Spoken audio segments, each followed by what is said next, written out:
तो प्रयागराज में लग रहे महाकुंभ में अब ज्यादा दिन नहीं बचे, लिहाजा कुंभ नगरी में साधु संतों और श्रद्धालुओं की जमघट बढ़ रही है। कुंभ में पहले अमृत स्नान की तिथि नजदीक आ रही है, तो इसके लिए इंतजाम भी पुख्ता किए जा रहे हैं। कुंभ करने वालों को स्वच्छ जल से लेकर स्वच्छ माहौल तक मुहैया कराने के लिए प्रशासन ने कमर कस ली है।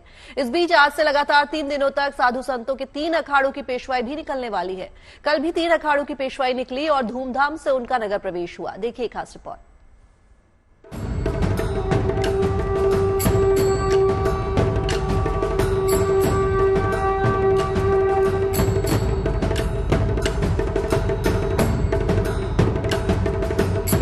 प्रयागराज में लग रहे महाकुंभ में अमृत स्नान के शुभारंभ में अब केवल 3 दिन शेष हैं। सदी के इस महामेले में पहुंचे साधु संत महंत सन्यासियों और श्रद्धालुओं का उत्साह देखने लायक है। तीर्थराज प्रयाग का हर कोना कुंभमय हो चुका है, क्योंकि शहर की हर राह पर उमड़ रहा है लोगों का रेला। संगम तट पर बसी कुंभ नगरी की ओर जा रहा है। इसकी भव्य छवि साधु संतों के अखाड़ों की पेशवाई में भी दिखती है।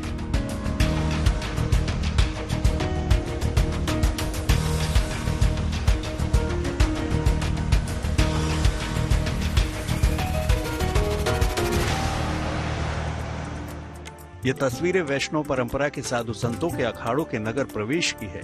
बुधवार को तीनों वैष्णव अखाड़ों की पेशवाई धूमधाम से निकली। ढोल नगाड़े गाजे-बाजी की गूंज के बीच निर्मोही, दिगंबर और निर्वाणी अखाड़ों की पेशवाई की निराली छटा देखते ही बनती थी। फूलों से सजी गाड़ियां, रथों, हाथी, घोड़ों और ऊंट पर सवार होकर साधु संतों का काफिला प्रयागराज की सड़कों पर निकला। सामने अगर आपको हम दिखाएं तो ये महाकुंभ का ये प्रवेश द्वार है और पेशवाई इसे ही कहते हैं, यानी कि अखाड़ों में ये जो पेशवाई होती है वो अखाड़े अब इस नगर में प्रवेश करते हैं और इनके जो साधु या संत होते हैं, इनसे जुड़े जो तमाम लोग होते हैं, हजारों की तादाद में घोड़े, हाथी, ऊंट और ऐसे तमाम सवारियों के जरिए उसमें प्रवेश करते हैं। नाचते गाते थिरकते साधु सन्यासी और श्रद्धालुओं की टोलियां इस पेशवाई में भरपूर उत्साह के साथ शरीक होती दिख रही हैं। इस दौरान अखाड़ों के साधु संत भाला, बर्छी और तलवार जैसे शस्त्रों का प्रदर्शन भी करते नजर आए। होता है कि तीनों अन्य अखाड़े हमारे कुंभ में आ चुके हैं।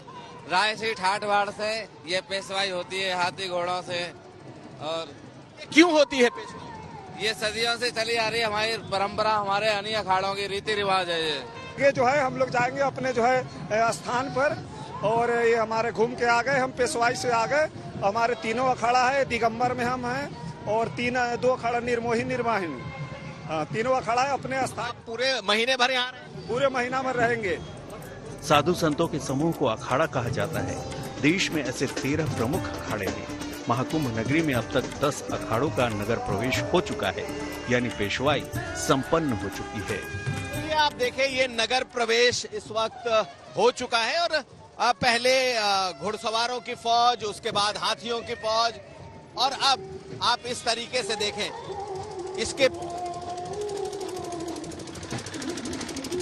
इसके पीछे अब बैंड बाजा और बारात। तो कुछ इस तरीके से ये नगर पेशवाई होती है। अगले 3 दिन बचे हुए हैं। 3 और अखाड़ों का नगर प्रवेश होना है। 10 जनवरी को श्री पंचायती अखाड़ा नया उदासीन की पेशवाई निकलेगी। 11 जनवरी को श्री पंचायती अखाड़ा निर्मल की और 12 जनवरी को श्री पंचायती अखाड़ा बड़ा उदासीन की पेशवाई निकलेगी। इसके बाद महाकुंभ में 13 जनवरी से शुरू हो रहे परंपरागत शाही स्नान की तैयारियां होंगी, जिसे अब अमृत स्नान का नाम दिया गया है और इसके साथ ही संगम में आस्था की डुबकी लगाने का सिलसिला शुरू हो जाएगा, जो अगले 1 महीने से ज्यादा समय तक जारी रहेगा। दुनिया में रहने वाले सभी सनातनी, सभी राम भक्त, सभी हिंदू जनमानस से सिर्फ अपील करूंगा, निवेदन करूंगा, इस महाकुंभ में आइए और संतों के चरण शरण में आशीर्वाद लीजिए, स्नान करिए और मां गंगा के चरणों में अपने सारे पाप को समर्पित करके अपने जीवन को धन्य करें। महाकुंभ में भाग लेने के लिए इस बार 40 से 50 करोड़ तक साधु संतों और श्रद्धालुओं के प्रयागराज आने के आसार हैं। भव्य और दिव्य महाकुंभ के दौरान गंगा में हर तरह से स्वच्छता बरकरार रहे और स्नान के लिए स्वच्छ जल मिले, इसका भी खास ध्यान रखा जा रहा है। तो इस बार जो है बेहतर होगा, कोई भी जो है नाला जो है बिना ट्रीटेड पानी का जो है वो गंगा जी में नहीं जाएगा। तो उसके लिए व्यवस्था, चाहे वो नगर निगम है, चाहे जल निगम अर्बन है, जल निगम ग्रामीण है, सिंचाई विभाग है, जिला प्रशासन है, सब लोग मिलके एक जॉइंट एफर्ट से ये काम कर रहे हैं। महाकुंभ में बड़ी तादाद में आने वाले लोगों के भोजन का इंतजाम भी आसान नहीं है, लिहाजा नागपुर से भी खाद्य सामग्री प्रयागराज भेजी गई है, जिसका इस्तेमाल कुंभ नगरी में लंगर के लिए किया जाएगा। इसके जरिए रोजाना सुबह 10 बजे से रात 10 बजे तक 30,000 लोगों को मराठी पकवान परोसे जाएंगे। विदर्भ प्रांत से वहाँ पे अन्न छत्र लगेगा और अन्न छत्र में पूरे विश्व से आने वाले भक्त और संतों को भोजन कराया जाएगा। उसमें विशेष तौर पर मराठी भोजन कराया जाएगा। झुनका, भाकर, ठेचा सब हम खिलाएंगे। संतों को पाट के ऊपर बिठा के हम भोजन कराएंगे। बाकी भक्त लोगों को भंडारे जैसी व्यवस्था भोजन की वहाँ पे रहेगी। मेले में आने वाले लोगों को मेडिकल सुविधा उपलब्ध कराने की भी पुख्ता तैयारी है। कुंभ मेला क्षेत्र में 13 अस्पताल बनाए गए हैं। इनमें 100, 25 और 20 बिस्तरों वाले अस्पताल शामिल हैं। संक्रामक रोगों के इलाज के लिए विशेष रूप से 2 अस्पताल बनाए जा रहे हैं। खासतौर से इन दिन HMPV वायरस के खतरे को देखते हुए भी सतर्कता बरती जा रही है और एहतियातन तमाम जरूरी तैयारी की जा रही है और साथ ही साथ लोगों को खुद भी सावधानी बरतने की सलाह दी जा रही है। हमारी तैयारियां पूरी हैं, इसमें किसी तरह की कोई कोताही नहीं की जाएगी। इन्फ्लुएंजा लाइक इलनेस किसी को आता है तो उसको हम लोग सेग्रीगेट करेंगे और सलाह दी जाती है कि आप लोग जो है बार बार हाथ धोएं और मास्क का यूज करें। अगर कोई खांसता छींकता व्यक्ति मिले तो उसको सलाह दी जाए कि अपने जो है पर्सनल हाइजीन का ध्यान दें। कुल मिलाकर तमाम इंतजाम दुरुस्त हैं ताकि श्रद्धालुओं को किसी तरह की परेशानी न हो और लोग बेफिक्र होकर इस धार्मिक महामेले का आनंद उठा सकें। प्रयागराज से कुमार अभिषेक और पंकज श्रीवास्तव के साथ bureau report, good news today.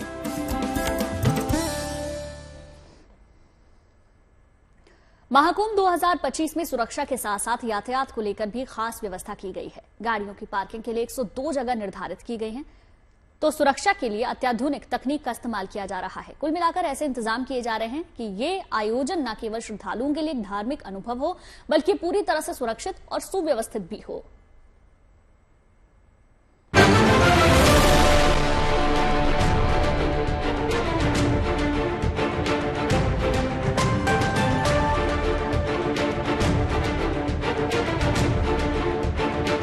Prayagraj में 13 जनवरी से 26 फरवरी तक होने वाले महाकुंभ के लिए हर तरह की तैयारियां अंतिम चरण में है और युद्ध स्तर पर काम हो रहा है।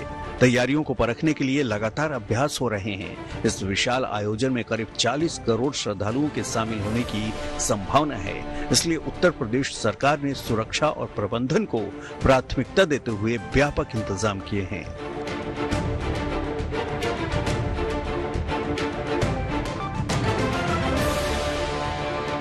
यातायात व्यवस्था को सुचारू बनाए रखने पर ज्यादा जोर दिया जा रहा है ताकि महाकुंभ में आने वाला श्रद्धालु आसानी से गंगा में डुबकी लगाकर वापस लौट सके। इसलिए पूरा मेला क्षेत्र को वन वे बनाया गया है, यानी जिधर से श्रद्धालु आएंगे उधर से जा नहीं सकेंगे।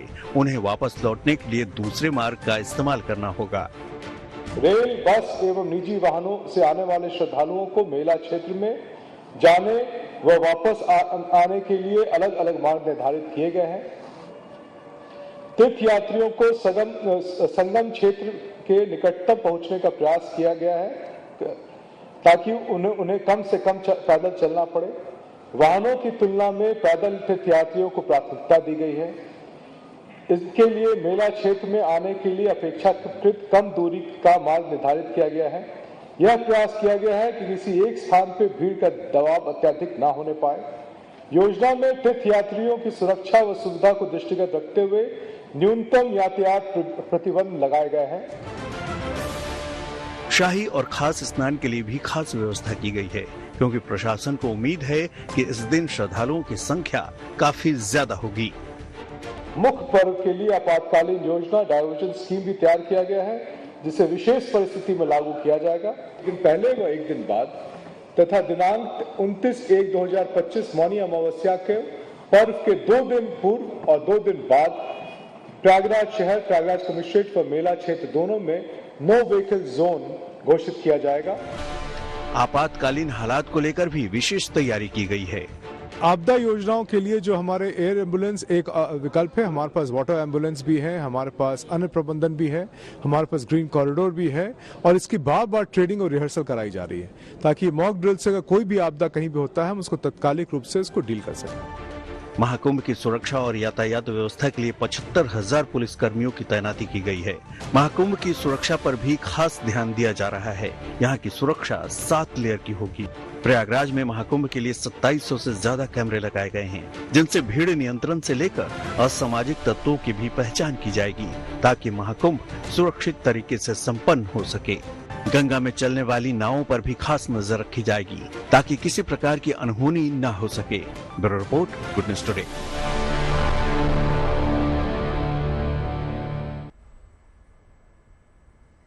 भारतीय सनातन परंपरा को देखने और उसे जीने के लिए 7 समंदर पार से श्री श्रद्धालु प्रयागराज पहुंच रहे हैं। फ्रांस से आई एक महिला महाकुंभ में साधुओं के साथ भजन कीर्तन में लीन नजर आई।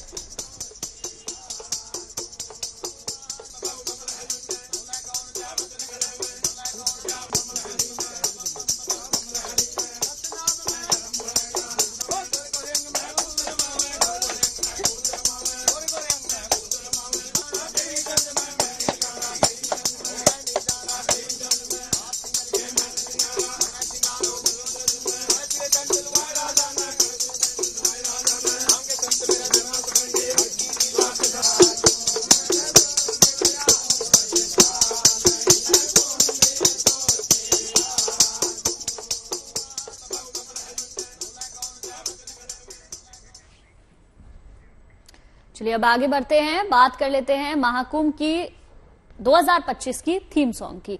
थीम सॉन्ग लॉन्च किया गया है जिसे गायक कैलाश खेर ने गाया है, जिसके बोल महाकुंभ की जीवन सांस्कृतिक विरासत को दर्शाते हैं। 3 मिनट 17 सेकंड के इस वीडियो को केंद्रीय मंत्री अश्विनी वैष्णव ने एक्स पर शेयर किया और लिखा कि महाकुंभ का ये है जयघोष। विश्वरूपिणी नारायणी नमो नमः। महाकुंभ है, महाकुंभ है, महाकुंभ है, महाकुंभ है, महाकुंभ है, महाकुंभ है, महाकुंभ है, महाकुंभ है, महाकुंभ है, महाकुंभ है। कण कण शिव शिव शंभु शंभु है, महाकुंभ है, महाकुंभ है, महाकुंभ है, महाकुंभ है। राम त्रिवेणी शंभु शंभु है, महाकुंभ है, महाकुंभ है, महाकुंभ है, महाकुंभ है।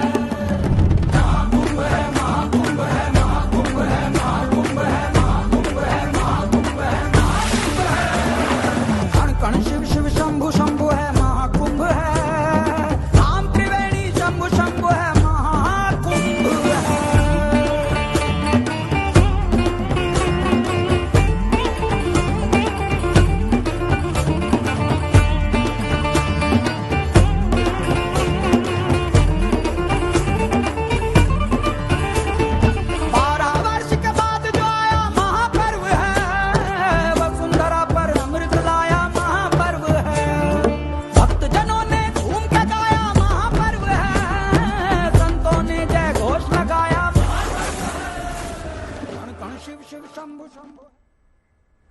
महाकुंभ में सिर्फ साधु संत और भक्त ही नहीं बल्कि छात्र भी पहुंच रहे हैं। कुंभ में पहुंचने वाले ये छात्र संस्कृत स्कूलों में पढ़ते हैं। देश में कई ऐसे संस्कृत स्कूल या गुरुकुल हैं जो अखाड़ों की मदद से चलाए जाते हैं। ऐसे में इन अखाड़ों के साथ उनके गुरुकुल या संस्कृत स्कूलों में पढ़ने वाले वेद पाठी ब्राह्मण भी संगम नगरी पहुंचते हैं। इन्हीं में से एक है काशी के श्री अन्नपूर्णा मठ का संस्कृत स्कूल, जिसके छात्र कुंभ नगरी में कर्मकांड और साधु संतों की सेवा में लगे हुए हैं। ये वेद पाठी ब्राह्मण सुबह पूजा पाठ करते हैं। अखाड़ों से जुड़ी परंपराओं के तहत पूजा पाठ होता है। अखाड़े में पहुंचे भक्तों के लिए अनुष्ठान करते हैं। असल में इन बटुक ब्रह्मचारियों के लिए महाकुंभ वो मंच है जहां वो सनातन परंपरा से जुड़ी बारीकियों को सीख कर लौटेंगे।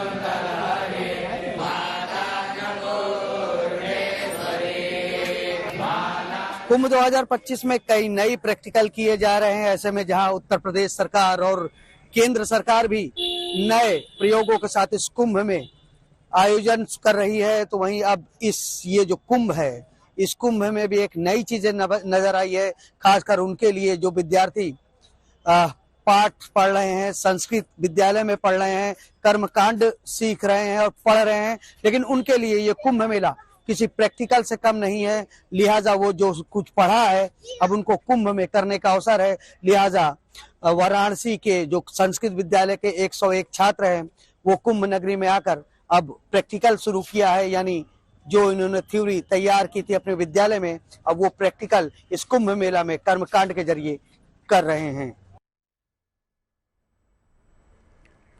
और चलिए अब बात कुंभ के बाद करते हैं अमेरिका के लॉस एंजलिस की, जहां के जंगल धधक रहे हैं। अब यह आग विकराल रूप ले चुकी है और तेजी से शहर की तरफ बढ़ रही है। जंगल में आग लगने के बाद से अब तक 70,000 से ज्यादा लोगों का रेस्क्यू किया जा चुका है, जबकि 1,000 से ज्यादा मकान इस आग की चपेट में हैं। असल में तेज हवाएं आग को भड़काने का काम कर रही हैं। हालांकि हेलीकॉप्टर के जरिए आग पर पानी का छिड़काव किया जा रहा है। अलग अलग एजेंसियां मिलकर जंगल की आग को बुझाने की कोशिश में जुटी हुई हैं।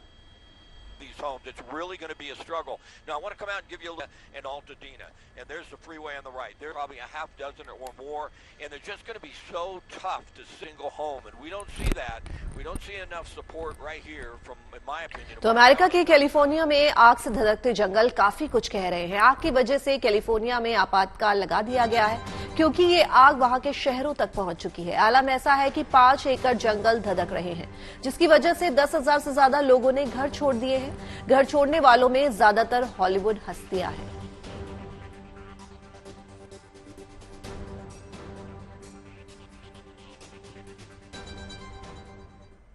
अब जरा अमेरिका के लॉस एंजलिस के इस वीडियो को देखिए, जिसमें आग का तांडव साफ देखा जा सकता है। रात के वक्त आग की वजह से पूरा इलाका लाल नजर आ रहा है। तेज हवाओं से हिलते पेड़ आग को फैलाने का काम कर रहे हैं, जिसकी वजह से सड़कों के किनारे तक आग पहुंच गई है।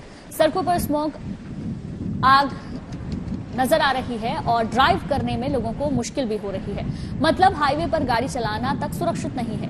हालांकि एहतियातन वहां पुलिस की गाड़ियों को तैनात किया गया है। आग का विकराल रूप देख लोग सुरक्षित ठिकानों की तरफ बढ़ रहे हैं। इस बीच राहत और बचाव अभियान जारी है। एक तरफ हेलीकॉप्टर से जंगल में पानी का छिड़काव हो रहा है, तो दूसरी तरफ लोगों को बाहर निकाला जा रहा है। अब आपको ठंड से जुड़ी 3 खूबसूरत तस्वीरें दिखाते हैं। पहली तस्वीर दिल्ली की, जहां फॉग इस कदर है कि ऐसा लग रहा है मानो आप दिल्ली नहीं शिमला में आ गए हैं। हर तरफ केवल कोहरा ही कोहरा है। वहीं दूसरी तस्वीर जो हम आपको दिखाने जा रहे हैं वो है श्रीनगर की तस्वीर, जहां खूबसूरत डल लेक आपको नजर आएगी। पारा इतना है कि लेक का पानी भी जम गया है। इस खूबसूरत लेक को देखने के लिए दूर दूर से लोग पहुंच रहे हैं और जमी हुई डल लेक की तस्वीरें अपने कैमरे में कैद कर रहे हैं। तीसरी तस्वीर वीर जवानों की है, जो इस कड़कड़ाती ठंड में सुबह सवेरे उठकर 26 जनवरी यानी कि गणतंत्र दिवस परेड की रिहर्सल कर रहे हैं। इतनी ही ठंड हो और पारा कितना ही गिर जाए, लेकिन हमारे वीर जवानों का हर रोज जोश हाई रहता है।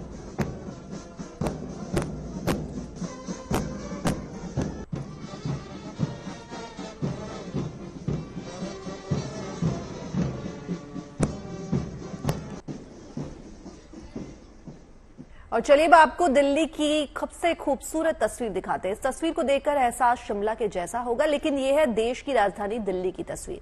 ये दिल्ली का सिग्नेचर ब्रिज है, जहां आज सुबह इतना कोहरा था कि जब ड्रोन इस जगह से गुजरा तो हर तरफ कोहरे का पहरा नजर आया, मानो बादल नीचे आ गए हैं। इस बीच उगते सूरज की तस्वीर बेहद आकर्षक लग रही है। तो अब देखिए, सुबह सुबह सिग्नेचर ब्रिज से ये नजारा नजर आया, जो कि ड्रोन से कैप्चर किया गया है। वजीराबाद में यमुना किनारे इतना ज्यादा कोहरा था, लेकिन उसके बावजूद जो ये सूरज की किरणें इसको चीरते हुए नजर आ रही हैं, वो बेहद खूबसूरत और देखने लायक थी।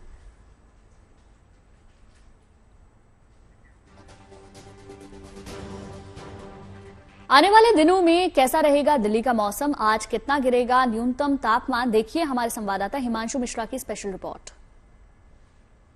राजधानी दिल्ली समेत उत्तर भारत में कड़ाके की ठंड पड़ रही है। खास तौर से जो मिनिमम टेम्परेचर है रात के वक्त वो 6 से 7 डिग्री पहुंच जा रहा है।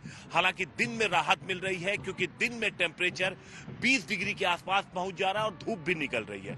लेकिन शाम होते ही टेम्परेचर एक बार गिरना शुरू होता है और वो 6 से 7 डिग्री पहुंच जा रहा है। इतना ही नहीं, जो पहाड़ों पे लगातार बर्फबारी हो रही है उसका असर भी मैदानी इलाकों में देखने को मिल रहा है, और जो हवा चल रही है वो बेहद ठंडी चल रही है। लेकिन उस हवा की वजह से टेम्परेचर भले ही कम हो रहा है, ठंड ज्यादा महसूस हो रही है, लेकिन जो कोहरा पड़ रहा था उससे काफी हद तक राहत है, क्योंकि कोहरा जो देखने को मिला था पिछले दिनों उस तरीके का कोहरा अब नहीं पड़ रहा। वहीं इस वक्त हम कर्तव्य पथ पे मौजूद हैं और 26 जनवरी की तैयारी आप यहां पर देख सकते हैं लगातार जारी है। अलग अलग फोर्सेस के जवान आपको यहां पर सुबह सुबह 4 बजे से ही यहां पर प्रैक्टिस शुरू हो जाती है। बैंड की प्रैक्टिस हो रही है, परेड की प्रैक्टिस हो रही है। आपकी नजर जिस तरफ भी जाएगी आपको यही बैंड की आवाज और कदम ताल की आवाज देखने को मिलेगी। सुबह 4 बजे से ही ये तमाम जवान कर्तव्य पथ पर प्रैक्टिस करने में जुट जाते हैं, चाहे मौसम कैसा भी हो। कैमरामैन रितेश मिश्रा के साथ हिमांशु मिश्रा, दिल्ली। इस मौसम में कश्मीर के गुलबर्ग में सैलानियों का खूब जमावड़ा लगा हुआ है। बर्फबारी और यहां के स्पोर्ट्स का मजा लेने के लिए सैलानी यहां लगातार पहुंच रहे हैं, लेकिन गुलबर्ग के गंडोला केबल कार की राइड यहां सबसे ज्यादा पसंद की जाती है। कहा यह भी जाता है कि अगर आप गुलबर्ग गए और वहां पर गंडोला राइड नहीं किया तो आपकी यात्रा अधूरी है।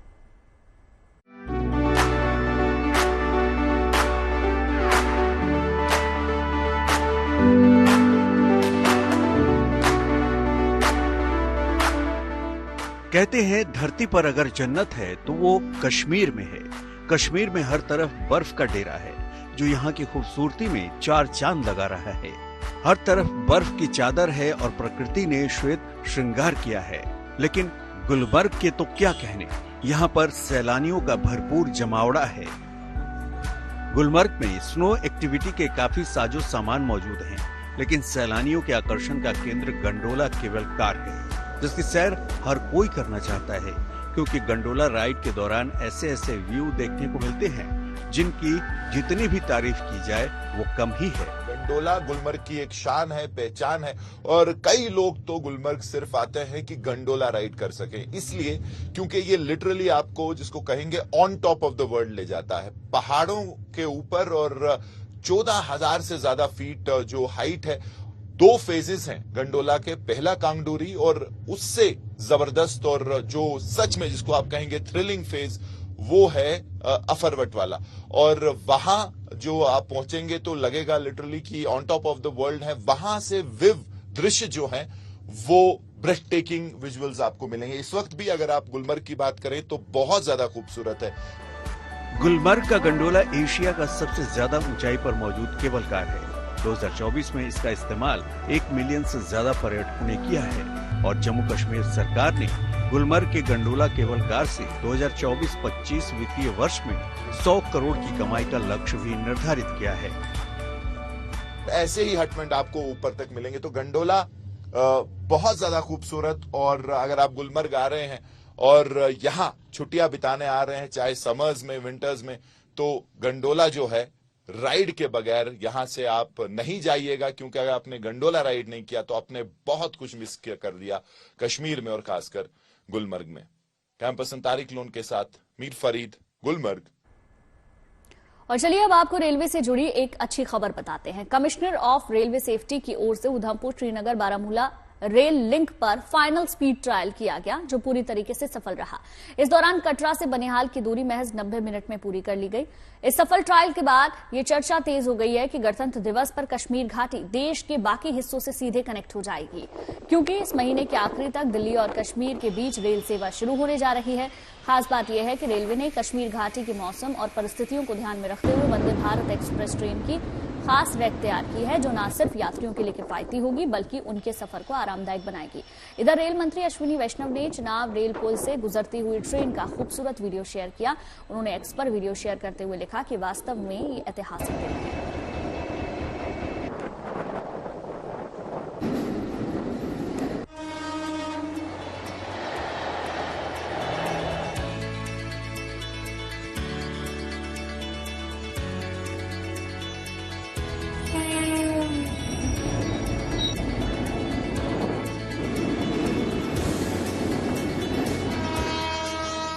ऊंचे ऊंचे पहाड़ों के बीच रफ्तार से बातें करती ये ट्रेन इस बात का सबूत है कि जल्द ही उधमपुर श्रीनगर बारामूला रेल लिंक परियोजना अपने अंतिम मकाम पर पहुंचने वाली है। यानी जल्द ही इस रूट पर रेल सेवा बहाल होने वाली है, क्योंकि आज कमिश्नर ऑफ रेलवे सेफ्टी ने इस रेल रूट पर अंतिम परीक्षण किया। ये तस्वीरें उसी पल की है जब कमिश्नर ऑफ रेलवे सेफ्टी की ट्रेन पूरी रफ्तार से इस ट्रैक से गुजरी है। इस ट्रायल के दौरान कमिश्नर ऑफ रेलवे सेफ्टी की ट्रेन इस रूट पर पड़ने वाली अहम केबल ब्रिज से भी होकर गुजरी, ताकि यहाँ से गुजरने वाली ट्रेनों की सुरक्षा पूरी तरह से सुनिश्चित की जा सके। यहाँ पे जो काम हुआ है वो इंडियन रेलवे में के इतिहास में कहें तो ये एक नया अध्याय लिखा गया है। और इसमें जो हम लोगों ने जो टेक्नोलॉजी यहाँ इंडियन रेलवे ने फॉलो की है, that is the best of the world में जो टेक्नोलॉजी अडॉप्ट की जाती है वो यहाँ करी गई है और बहुत अच्छा कार्य हुआ है।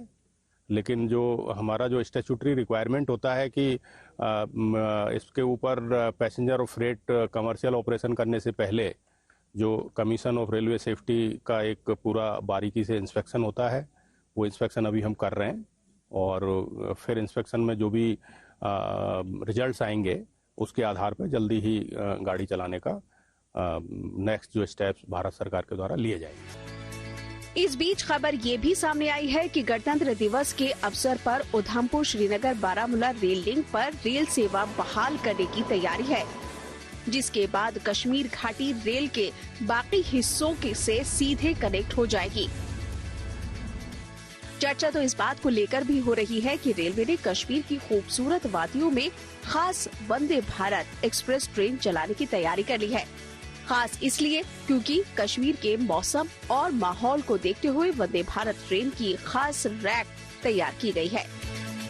इस साल के गणतंत्र दिवस समारोह पर जम्मू कश्मीर को दो बड़े उपहार मिलने वाले हैं। एक तो इतिहास में पहली बार पूरा जम्मू कश्मीर, खासतौर से कश्मीर घाटी जो है, ट्रेन के माध्यम से देश के साथ जुड़ने जा रही है। घाटी में रेल के दौड़ने से रेल के मुसाफिरों को कश्मीर के सभी खूबसूरत और कुदरती नज़ारों को देखने का भी मौका मिलेगा।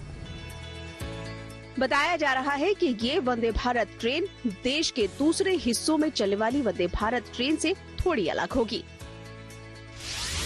जानकारी के मुताबिक कश्मीर घाटी में चलने वाली वंदे भारत ट्रेन में सेंट्रलाइज्ड हीटिंग की व्यवस्था होगी। सफर के दौरान स्क्रीन विंडो पर बर्फ नहीं जमेगी, टॉयलेट में हीटर का इंतजाम होगा और गर्म पानी की सुविधा मिलेगी। इतना ही नहीं, हर कोच के लिए 1800 वॉट के सिलिकॉन हीटिंग पैड से लैस वाटर टैंक होंगे ताकि पानी जमने न पाए। इसके अलावा लोको पायलट के लिए भी विशेष सुविधा होगी ताकि बर्फबारी के दौरान ट्रेन चलाने में दिक्कत न पेश आए। Udhampur Srinagar Baramulla rail link project का मकसद न सिर्फ कश्मीर घाटी से देश के बाकी हिस्से तक रेल कनेक्टिविटी प्रदान करना है, बल्कि ये प्रोजेक्ट कश्मीर के आर्थिक विकास में भी महत्वपूर्ण योगदान निभाएगा। श्रीनगर से अशरफ पानी के साथ bureau report, good news today. और चलिए अब आपको एआई की दुनिया में लिए चलते हैं। टोम्बोट नाम की कंपनी ने एक ऐसा रोबोटिक पपी बनाया है जिसे डिमेंशिया और अल्जाइमर से पीड़ित बुजुर्गों के लिए खास तौर पर डिजाइन किया गया है। ये पपी न सिर्फ बुजुर्गों का अकेलापन दूर करेगा बल्कि उनके साथ हमेशा मौजूद भी रहेगा। ये रोबोट बिल्कुल असली पपी की तरह दिखता है।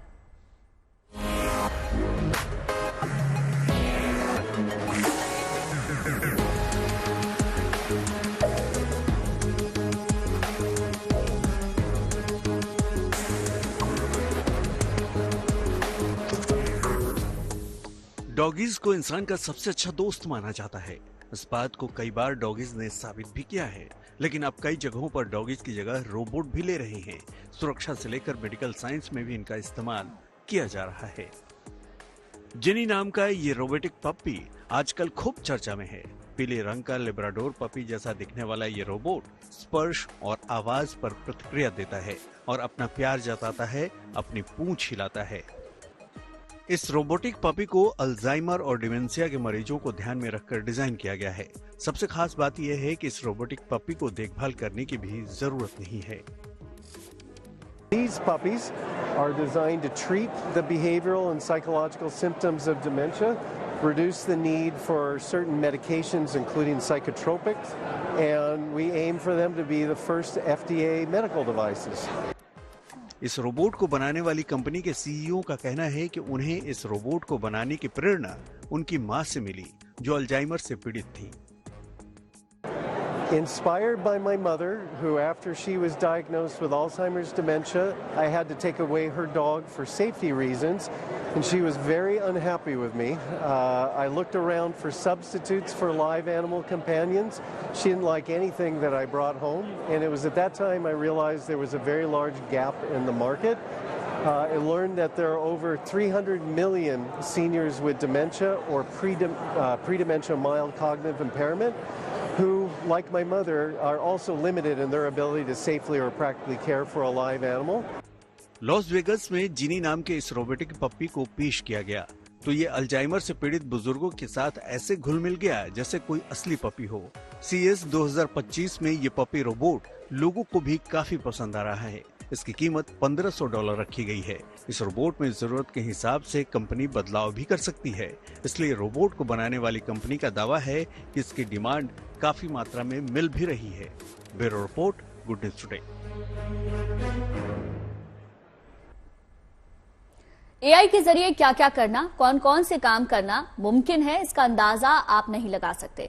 अमेरिका में कंज्यूमर इलेक्ट्रॉनिक शो में एआई के कुछ ऐसे इस्तेमाल पेश किए गए जो आपको हैरान भी कर सकते हैं और खुश भी, क्योंकि इनके जरिए कोई काम कितना आसान हो सकता है इसकी बस कल्पना ही की जा सकती थी। देखिए रिपोर्ट।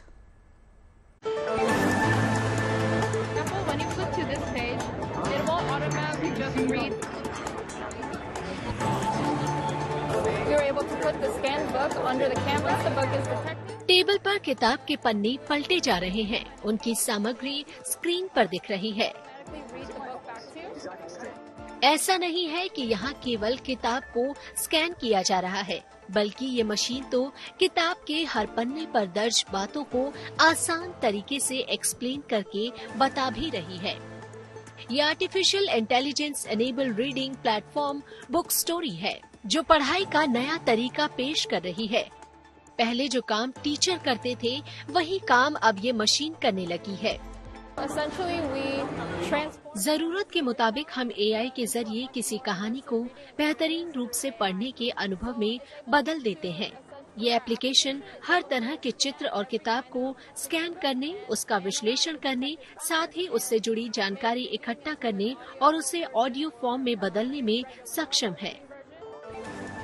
ये मशीन सेंसर के जरिए किताब के हर पन्ने को स्कैन कर लेती है और फिर उसके बारे में बताती है। ये काम ऑडियो या वीडियो या किसी और तरीके से भी किया जा सकता है। पढ़ाई में एआई का ये अनूठा इस्तेमाल बेहद दिलचस्प है। यह एक अच्छा तरीका है, मुझे ये आइडिया पसंद आया। आपके पास कई किताबें हो सकती हैं जिसे आप स्कैन कर सकते हैं और उसे सुन सकते हैं। मुझे इसकी संवाद करने की क्षमता पसंद आई। सुनकर आप किताब की कल्पना कर सकते हैं। अमेरिका के लॉस वेगस में हुई नुमाइश CES 2025 में एआई यानी आर्टिफिशियल इंटेलिजेंस के शानदार इस्तेमाल की झलक दिखाई गई। खास तौर से ताइवान की एक कंपनी ने यहाँ एक ऐसा एआई प्रोग्राम पेश किया जो बैडमिंटन खिलाड़ियों को कोर्ट पर अपने खेल को निखारने में मदद करेगा। प्रोफेशनल कोच की तरह ये एआई हाई स्पीड कैमरे और पावरफुल एआई चिप की मदद से खिलाड़ी के हर मूव की निगरानी करता है और उससे बेहतर प्रदर्शन करने की सलाह देता है। ओलंपिक बैडमिंटन खिलाड़ी हॉवर्ड शू ने इस पर अपने हाथ आजमाए और इसकी तारीफ की।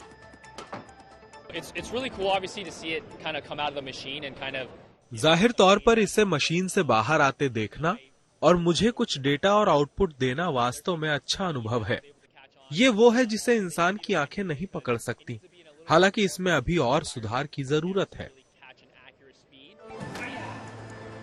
एआई का इस्तेमाल अब जिंदगी के हर क्षेत्र में हो रहा है। अब पढ़ाई से लेकर खेलकूद तक में इसका नायाब उपयोग रोमांचित करने वाला है। Bureau report, good news today.